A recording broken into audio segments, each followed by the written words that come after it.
জিনিসপত্র, মালা। আমার মাসির ঠাকুরকে এত যত্ন করছে, তাহলে ভাবো আমার যখন ছেলে মেয়ে হবে তাদেরকে কেমন যত্ন করবে। তারপরে আমি সোজা সেজেগুজে নিচে চলে আসলাম। নিচে এসে দেখি ঠাকুর মশাই চলে এসছে, মানে আমার সাজতে গুজতে অনেকটাই লেট হয়ে গেছিল। যেহেতু আমাদের বাড়িতে কার্তিক ফেলেছে আর আমাদের বাড়িতে নতুন বর বউ বলতে আমি আর আমার বর, তাই আমরা দুজনেই পুজোতে বসবো, আমাদের নামেই সংকল্পটা হবে। তারপর ঠাকুর মশাই তার পুজো আরম্ভ করে দিলেন আর আমরাও বসে পড়লাম চেয়ারে। আমি আগে কোনোদিন কার্তিক পুজো দেখিনি, হ্যাঁ দেখিনি বলা ভুল, আমাদের পাড়ায় একবার হয়েছিল সেখানে দেখেছিলাম, কিন্তু নিয়ম কানুন অত কিছু জানি না। এই ফার্স্ট আমি সামনাসামনি থেকে কার্তিক পুজো দেখলাম এবং পুজোতে বসলাম। আমরা 4 জন উপোস করেছিলাম, আমার মা, শাশুড়ি আর আমার বর আর আমি। এদিকে ঠাকুরমশাই পুজো শুরু করে দিয়েছিলেন আর আমরা প্রদীপে তেল আর পলতিটা দিচ্ছিলাম। এই প্রদীপটাতে পুরো 28টা দ্বীপ আছে, তাই এটা পরিপূর্ণ করতে আমাদের বেশ কিছুটা সময় লেগে গেছিল। তারপর আমরা বসে পড়লাম অঞ্জলি দিতে। আমি তো বলেই দিয়েছিলাম আমরা 4 জনই উপোস করেছিলাম, তাই 4 জনই অঞ্জলি দিতে বসে পড়লাম। তারকান্তর প্রভু বাঞ্ছিতাঞ্চ দেয়িমে কার্তিকেয় নমস্তুতে।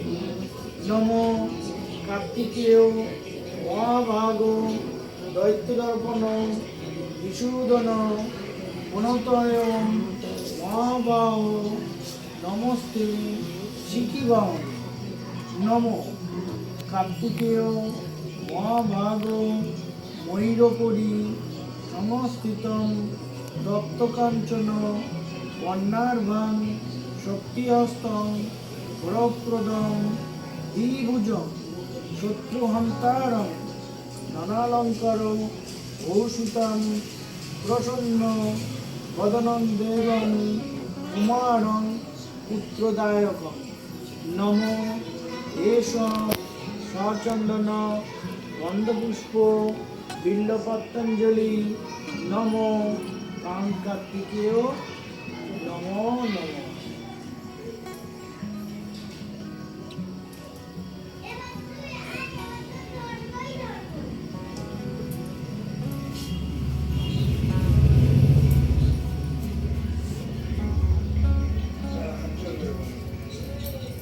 নমো হে কৃষ্ণ করুণা সিন্ধু দীনবন্ধু জগৎপতে গোপেশ গোপিকাকান্ত রাধাকান্ত নমস্তুতে। সৃষ্টিস্থিতি বিনাশানাং শক্তিরূপে সনাতনী গুণাশ্রয়ে গুণময়ে নারায়ণী নমস্তুতে। নমো পাপহং পাপকর্মাহং পাপাত্মা পাপসম্ভব ত্রাহিমা পুণ্ডরীকাক্ষং সর্বপাপ হরহরি। নমশ্রী হরি নমশ্রী হরি নমশ্রী হরি বলে নমস্কার করে কার্তিকের কাছ থেকে আশীর্বাদ চেয়ে নাও। কার্তিককে বলো যে আমার জন্য যা জন্যে আমি পুজো করছি সেইটা যেন আমার জন্য পূর্ণ হয়। আমি এবছর জন্য তোমাকে আরও ভালোভাবে তোমাকে যেন পুজো করতে পারি। আমার যা যত উচিত আয়োজন করার আমি করেছি, আমি তাতে সন্তুষ্ট হই।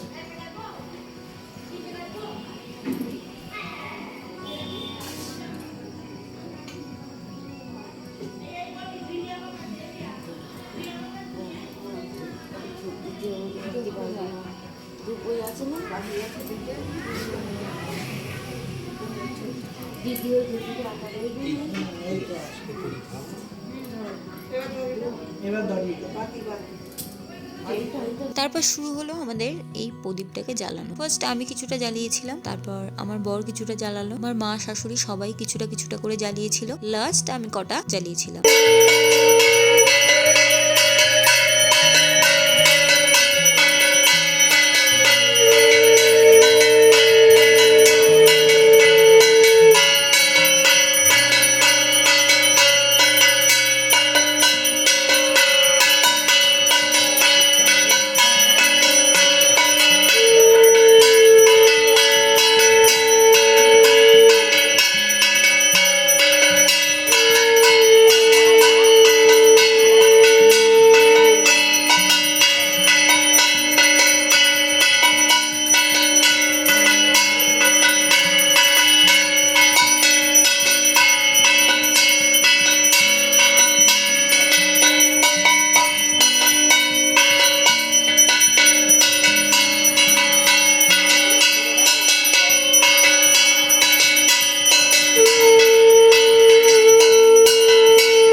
ভালোই কাটলো। হ্যাঁ, কষ্ট একটু হয়েছে কিন্তু মজাও বেশ হয়েছে। আর আমার বর তো ফার্স্ট টাইম ঝাঁঝ বাজালো, খুব বাজেভাবে ঝাঁঝ বাজিয়েছিল, যে কারণে আমি অরিজিনাল রেকর্ডটা দিইনি। তারপর আর কি সব শেষে আমাকে কিছু রিচুয়ালস পালন করতে হয়েছিল। আমাকে এই কার্তিক ঠাকুরটাকে কোলে দিয়ে কি কি রিচুয়ালস করতে বলা হয়েছিল সেইগুলোই আমি পালন করছিলাম। প্রথমে একটা দুধের বাটি আমাকে হাতে দিয়ে বলল তার গালে 3 বার ছোঁয়াতে, তারপরে এই ফুলটা দিয়ে ভালো করে মুখটা মুছিয়ে দিতে বললো, তাই আমি করলাম। তারপরে চুপচাপ বসেই ছিলাম, কারণ কিছু মন্ত্র পড়ছিল আর আমার খুবই হাসি পাচ্ছিল, যেহেতু ফার্স্ট টাইম আমি এরকম কিছু করছিলাম।